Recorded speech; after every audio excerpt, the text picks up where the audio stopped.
Então, vamos voltando aqui ao desenvolvimento do sistema do mercado aberto. Na última aula eu mostrei para vocês, peguei e coloquei, né, que o projeto no NetBeans, colocando o JSF e coloquei as classes, tá? Coloquei o DAO e os repositórios aqui. Esses repositórios eu não falei na aula passada, mas a ideia é que ele, caso você tenha problema em usar o MySQL, você pode utilizar ele para fazer testes, tá? Se o seu MySQL não estiver acionado. Aqui. Então, aí ele funciona como um repositório, né? Como aconteceu nas aulas de Web 2, para quem pagou, né? Em que você coloca, você tem aqui uma forma de persistir os produtos dos usuários, tá? Na primeira aula lá do curso, eu falo um pouco sobre esse repositório, tá? Aqui a gente vai começar a configurar o nosso projeto para colocar o JPA, certo? Então é assim, o que é o JPA? O JPA ele é um framework, um conceito, né, que nos permite fazer a persistência de dados. Tá? Ele é muito útil, né, para o trabalho com banco de dados. Tá? Ele é muito rico e a gente tem algumas bibliotecas que seguem esse padrão, tá? Que é o padrão, o JPA é o padrão. Então, por exemplo, o Hibernate ele é um dos mais utilizados e ele segue a ideia do JPA para poder fazer a persistência dos dados. Tá? Eu não vou utilizar o Hibernate aqui porque, primeiro, o Hibernate é muito complexo, certo? Então tem muita coisa nele e ele é muito pesado, certo? Em relação ao Eclipse Link, que é o que eu vou usar, que é mais simples e mais tranquilo de trabalhar, tá? Então eu vou utilizar aqui o Eclipse Link e vou mostrar para vocês como é que a gente coloca ele, certo? No sistema. Então é assim, a primeira coisa que a gente vai fazer é inserir a biblioteca do Eclipse Link aqui, certo? Então eu venho aqui em bibliotecas, ó, aí você vê que ele já está com a biblioteca do Prime Face inserida, tá? Então eu venho aqui em bibliotecas, clico com o botão direito e boto aqui, ó, adicionar biblioteca. Se você estiver usando o Maven, você adiciona o código lá do XML, no ponto, certo? Para adicionar a biblioteca, mas não precisa de muita coisa mais a ser feita não. Então eu venho aqui, adiciono a biblioteca e procuro aqui, ó, JPA Eclipse Link, certo? Eu vou utilizar esse aqui, ó, Eclipse Link JPA 2.1, certo? Então eu vou adicionar a biblioteca aqui. Pronto, ele adicionou, ó, o persistence, certo? Eu vou adicionar a outra biblioteca, que é a biblioteca do driver do JDBC do MySQL, que é esse camarada aqui, certo? Então eu vou insiro ele, aí ele vai inserir, ó, JDBC Java 5.1.223, tá? Pronto. Inserir esses dois camaradas, aí o que a gente tem que fazer é criar uma unidade de persistência. Então eu vou vir aqui, ó, venho aqui no meu projeto novo, aí ó, outros, tá? Aqui eu vou procurar persistência. E eu vou criar uma unidade de persistência. Tá? Então eu vou dar o próximo aqui. E aí ele está dizendo, ó, qual é as estratégias que a gente vai utilizar e tudo mais. E a origem de dados, certo? Ele vai vir assim. Aí atente para esse nome aqui, ó. Tá aqui, ó, Mercado Aberto PU, certo? A gente vai precisar desse nome aqui. Então você deixa esse nome mesmo, se você quiser trocar, colocar o nome do projeto que você queira, que você esteja fazendo, ele geralmente vai colocar o nome do projeto e o Persistence Unit, esse PU aqui, tá? Mas isso aqui pode ser modificado. O que é importante é que lá no seu gerente de persistência você tem que colocar esse nome aqui, ok? Então, ó, aqui na origem de dados, o que a gente vai fazer é o seguinte, ó. Eu vou criar aqui uma origem de dados, vou botar aqui nova fonte de dados, tá? Aí ele vai pedir um nome, eu vou colocar aqui, ó, mercado só, tá? Ele vai pedir uma conexão com o banco. Antes disso, você tem que ir lá no seu MySQL e criar o banco, certo? Aqui eu estou no cliente MySQL, que já vem com a ferramenta, certo? Com o banco de dados, que é um modo texto, é uma ferramenta de modo texto. Mas se você estiver usando qualquer outra ferramenta, tanto faz, certo? Então eu vou criar aqui o nosso banco de dados, tá aqui, ó, Create Database, tá aqui, Mercado Aberto, certo? Aí ele criou, tá? Eu acho, ele estava desconectado e reconectou. Só vou dar aqui um show databases e aí ele coloca aqui, ó, mercado aberto, certo? Então eu preciso criar o banco antes, tá? Então aqui em fonte de dados, ó, conexão com o banco de dados, eu vou botar aqui, ó, nova conexão, ok? Aí ele está dizendo aqui, ó, você quer usar o Java DB? Não, eu quero utilizar o MySQL, tá? Aí eu vou ir próximo aqui, ó, tá? Aí ele já colocou o MySQL, aí vai dizer assim, ó, qual o banco de dados que você quer se conectar. Aqui eu vou colocar mercado aberto. Atentem para a porta aqui, ó, para ver se a porta, se o seu servidor MySQL está rodando nessa porta aqui, tá? Se não tiver, ou se você estiver utilizando um servidor, um host em um servidor remoto, aí você coloca o endereço aqui com a porta, tá? Aqui o usuário root e minha senha é Hadug, Horyug, Shoryug, Alekfu, tá? Botei a senha, aí aqui eu posso testar a conexão para ver se bem sucedido, então ele conectou com sucesso. Então eu posso finalizar aqui já, tá? Beleza, uma vez criado, né, ele vai mostrar essa tela aqui e a gente vai poder ter acesso ao Persistence por aqui, tá? Então o Persistence vai ficar aqui nos arquivos de configurações do projeto, ó.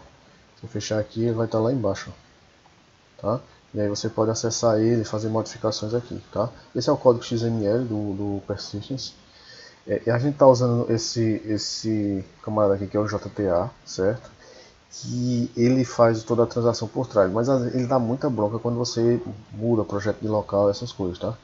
Se ele começar a dar muita bronca, aí você pode utilizar essas propriedades para fazer a mesma conexão, só que a senha do seu banco de dados vai ficar visível aqui, que não é problema, né? Porque esse projeto ele é privado e isso aqui já é uma porcaria mesmo, já fica aberto mesmo para quem tem projeto, então não esconde tanto eu ter essa unidade de persistência aqui, esse JTA aqui, tá?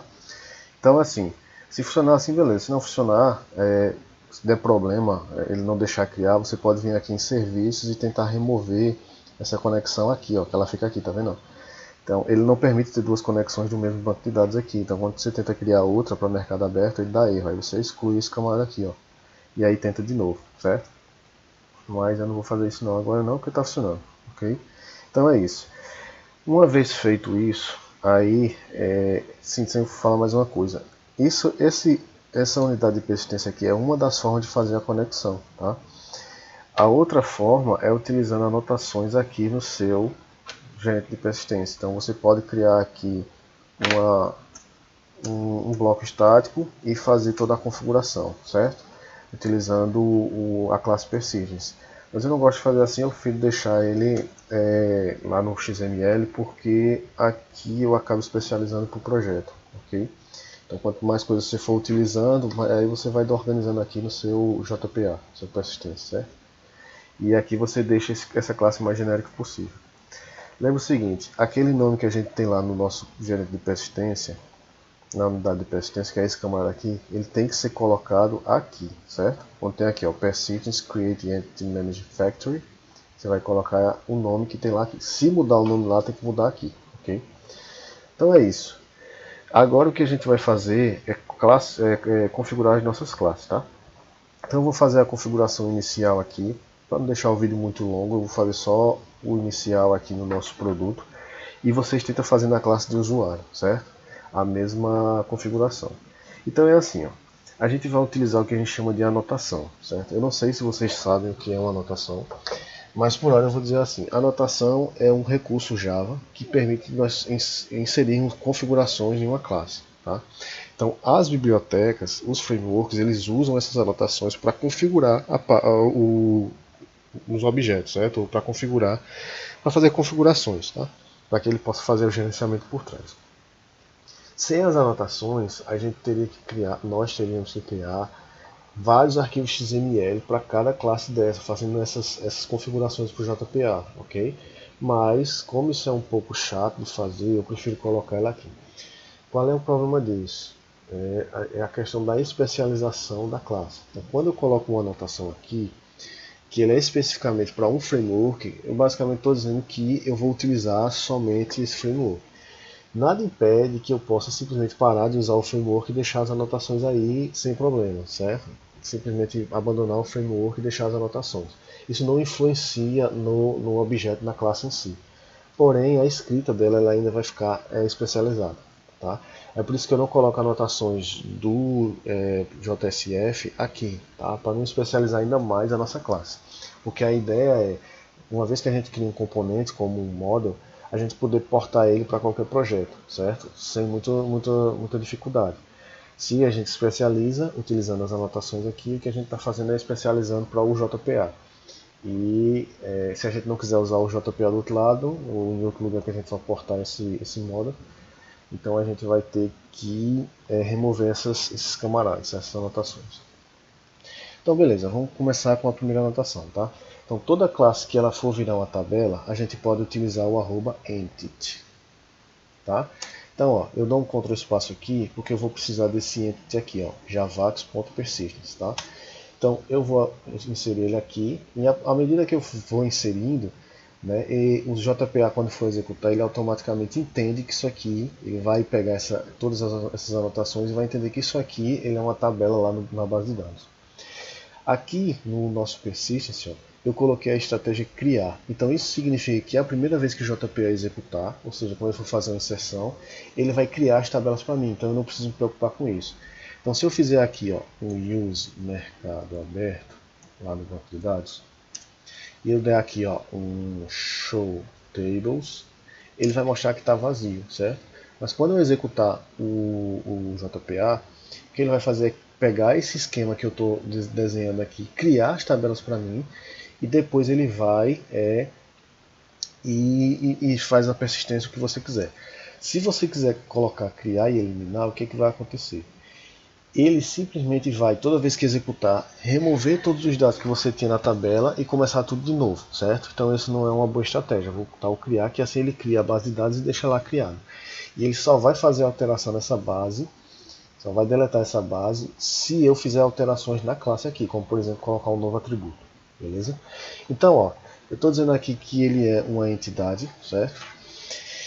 E aí ele está dizendo aqui ó, ele está dando erro, não há um ID. Toda entidade ele necessita de um ID. Então eu vou colocar aqui ó, um @id. Então assim, ó, id javax.persistence, tá? Então o código, só com isso aqui a gente já configurou uma classe básica, certo? Uma tabela básica. Nós poderíamos colocar aqui o @generated value, certo? Para que ele seja auto-incremental. Só que aqui a gente tem que colocar essa estratégia aqui, ó. Strategy, aí tem esse generate sequence, generation type sequence, tá? Que aí ele cria numa sequência, ok? Então aqui a gente configurou já que esse camarada vai ser auto-incremental e que ele vai ser o identificador, ok?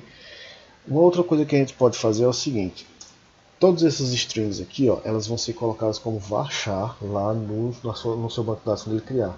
E se você não definir nada aqui, ele vai criar a coluna lá com o atributo nome, certo? A coluna com o nome, aqui a coluna com o nome marca e tudo mais.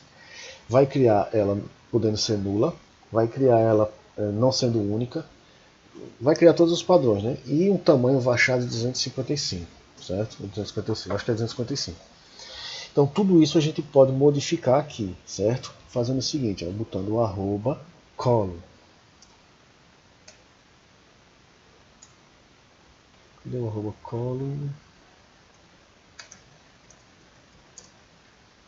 javax.persistence, tá? Aqui ó, a gente está dizendo que esse camarada é uma coluna e eu posso colocar alguns atributos nele, como por exemplo name. Se eu der o name, eu vou dizer qual será o nome da tabela. Se você já tiver a tabela pronta e quiser só fazer o mapeamento aqui, aí você tem que pegar, por exemplo, se fosse lá eu tivesse criado essa tabela e colocasse assim, ó, nome produto. Então eu tinha que colocar aqui nome produto, certo? Se na tabela já tivesse criado aqui, se eu já tivesse feito o esquema do banco de dados.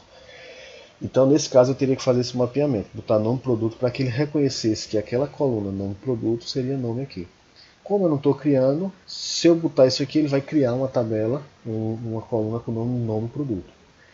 Porém, eu não vou utilizar porque eu quero deixar nome mesmo, tá?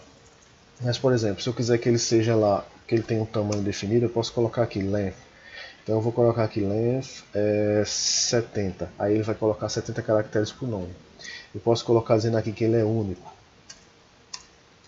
Único, true. Aí, ou seja, eu não posso ter nome repetido, eu não posso ter duas entradas com o nome Eduardo, o nome do produto é carro, certo? Então eu só vou ter lá um carro. E aí aquelas regras de base de dados, né? Se eu quiser que ele seja not null, eu vou botar aqui ó, nullable, true. ou false, né? Quer dizer assim, ele não vai ser anulável, ou seja, not null, true, ok? E eu posso fazer isso, e aí eu tenho vários outros atributos, e vou separando tudo por vírgula, certo? Eu tenho lá insertable, precision, scale, table e tudo mais, ok? Updatable, beleza. Então eu posso colocar esses camaradas aqui para todas as outras linhas, os outros atributos, tá? Esse aqui é um pouco diferente, eu não vou falar dele agora, porque o vídeo já está ficando muito longo, ok? O outro camarada que a gente pode utilizar aqui, ó, é o @table. Na verdade existem várias anotações que a gente pode utilizar aqui. A gente pode já fazer uma preparação de um SQL para uma tabela maior, para uma classe maior, fazer joins aqui e tudo mais, tá? Mas eu não vou me aprofundar nisso não, eu vou usar o mais básico possível, como se fosse uma introdução ao JPA, ok? E é o que a gente precisa porque a disciplina não fala de JPA, ela fala de JSF, então é nisso que eu vou me aprofundar, ok? Aqui no @table eu posso ter aqui um name, ó, e posso dar um nome para a tabela. Então se eu botasse assim, ó, prod, ele criaria uma tabela com o nome prod, certo? Mas aí eu vou deixar só o ent, que só o ent já é o bastante para criar nossa tabela, certo? Eu vou salvar aqui, né? Eu vou deixar isso assim para vocês fazerem a mesma configuração nas outras classes, tá? Na próxima aula eu começo a fazer umas coisas um pouco mais, fazer esses mapeamentos aqui, ó, de relação e tudo mais, para que eu possa encerrar esse vídeo e continuar com as aulas normais do curso que já tinham sido gravadas, beleza? Então eu vou ficando por aqui. Até mais.